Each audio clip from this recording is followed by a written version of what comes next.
10일 목요일 아침을 깨우는 말씀은 누가복음 21장 5절에서부터 19절까지의 말씀입니다.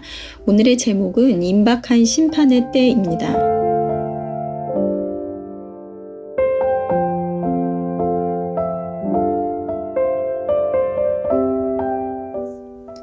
오늘 말씀은 예수님께서는 겉모습이 휘황찬란한 성전을 자랑하던 이들에게 성전이 파괴될 것을 예고하시고 이에 그때가 언제냐고 묻는 제자들에게 그 징조를 알려주시며 어떻게 살아야 하는지 말씀하고 계시는 본문입니다.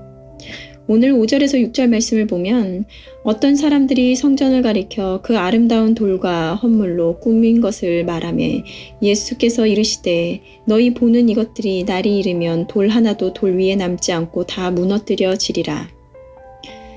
예루살렘 성전은 세 차례에 걸쳐서 지어졌는데요. 우리가 잘 아는 첫 번째 성전은 솔로몬에 의해서, 두 번째 성전은 바벨론의 포로기한 후 수룹바벨에 의해 재건된 수룹바벨 성전, 그리고 헤롯에 의해 보수된 헤롯 성전이 있었습니다. 수룹바벨 성전은 포로기한 후 어렵게 백성들의 힘을 모아 지어진 것이기에 겉모습은 초라했는데요. 이에 헤롯이 유대인들에 대한 유화 정책으로 수룹바벨 성전을 보수하여 헤롯 성전을 지었습니다.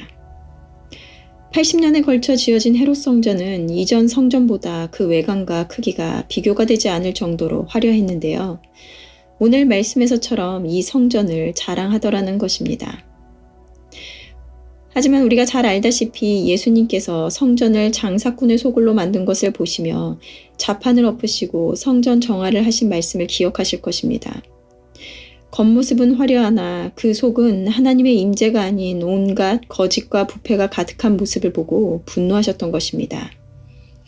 이에 예수님께서는 너희가 보는 이것들이 날이 이르면 돌 하나 남지 않고 무너뜨려질 것이라 말씀하셨는데요. 이 헤롯 성전은 예수님의 말씀대로 예수님이 승천하시고 30년 뒤 AD 70년경에 완전히 무너지게 됩니다. 왜 이 성전은 무너져야만 했을까요? 물리적인 건물로의 성전은 더 이상 존재하지 않지만 고린도전서 말씀에는 너희가 하나님의 성전인 것과 하나님의 성령이 너희 안에 계시는 것을 알지 못하느냐라고 하며 누구든지 성전을 더럽히면 하나님의 그 사람을 멸하시리라. 하나님의 성전은 거룩하니 너희도 그러하니라 라고 말씀하십니다. 성전이란 거룩한 하나님이 거하시는 곳이며 그러기에 어떠한 악과 죄가 함께 할 수 없는 곳입니다. 그러기에 교회에 있는 우리는 하나님이 거하시는 곳이기에 세상과 구별되이 살아가야 하는 존재들입니다. 하지만 외관만 그럴듯하고 그 안은 부패와 거짓이 가득 차 무너질 수밖에 없었던 헤롯 성전과 같이 외식하는 자들을 멸하리라 말씀하고 계신 것입니다. 이런 듣기도 믿기 어려운 말을 들은 제자들은 예수님께 그러면 어느 때에 이런 일이 있고 어떤 징조가 있습니까? 라고 묻습니다. 이에 예수님께서는 거짓 그리스도의 출현과 소요의 소문들이 난무하고 전쟁과 지진과 기근과 전염병 그리고 제자들이 당할 핍박에 대해서 말씀해 주십니다. 여러분들은 요즘 뉴스를 보면 어떠한 생각이 드시나요? 밝고 긍정적인 기사보다는 암울하고 희망이 없어 보이는 뉴스들이 더 많지 않을까 합니다.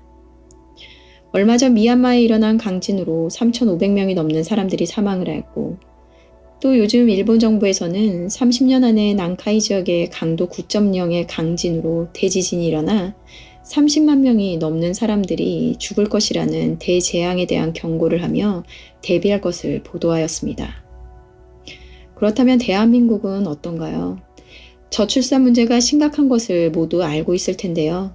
한국의 합계 출산율은 0.78로 전 세계 가장 낮은 출산율을 보입니다. 심지어 영국 옥스퍼드대 인구문제연구소 한 교수는 한국이 지구상에서 사라지는 최초의 나라가 될 것이다 라고 하며 이 밖에 많은 외신들이 한국의 저출산율에 대해서 우려의 목소리를 내고 있습니다. 한 미래학자는 우리는 초불확실성 시대를 살아가고 있다고 합니다. 이전에는 미래에 대해서 어떤 패턴을 따라 그 미래를 예측 가능하였지만 AI 시대를 살아가는 우리는 이제는 너무나 빠르게 변하고 예측할 수 없는 일들이 너무 많이 발생하여 불확실성의 시대를 살아간다고 이야기합니다.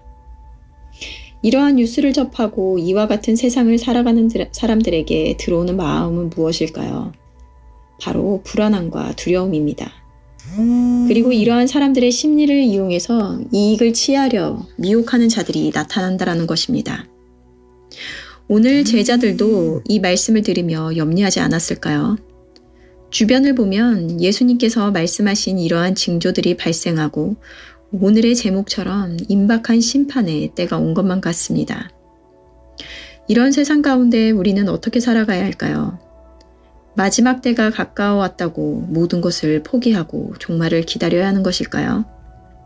이에 예수님께서는 말씀하시는데요. 17절에서 18절 말씀을 보면 또 너희가 내 이름으로 말미암아 모든 사람들에게 미움을 받을 것이나 너희 머리털 하나도 상하지 아니하리라. 너희의 인내로 너희 영혼을 얻으리라. 예수님께서는 너희 머리털 하나도 상하지 아니하리라 말씀하십니다. 이 말씀을 믿으십니까? 우리는 말씀을 의지하여 두려워하는 것이 아니라 인내로 계속해서 우리의 일상의 삶을 살아가는 것입니다. 세상은 불확실한 시대 가운데 불안과 염려로 살아가지만 우리는 불확실한 세상이 아니라 이미 그 끝이 정해진 확정된 삶을 살아가는 자들이기 때문입니다. 오늘의 질문인데요. 세상은 초불확실성 시대를 살아간다고 합니다. 이러한 뉴스를 접할 때 여러분들은 어떠한 생각을 하시나요? 오늘도 말씀을 묵상하시며 오늘도 우리에게 주어진 하루를 거룩한 하나님의 성전임을 잊지 않고 세상과 구별된 자로 살아내시는 오늘 하루가 되시기를 바랍니다. 기도하시겠습니다. 사랑하는 하나님, 세상에 일어나는 일들을 보며 때로는 예수님이 말씀하신 것과 같이 마지막 때의 모습 같다는 생각이 듭니다. 하지만 세상은 불확실성 속에서 염려하며 두려움 가운데 살아가지만 우리들은 세상에 일어나는 일들이 아니라 모든 상황 가운데 역사하시고 운행하시는 하나님을 바라보며 염려가 아닌 소망을, 두려움이 아닌 담대함을 품고 살아가는 우리들 되게 하여 주시옵소서. 감사드리며 예수님의 이름으로 기도드렸습니다. 아멘.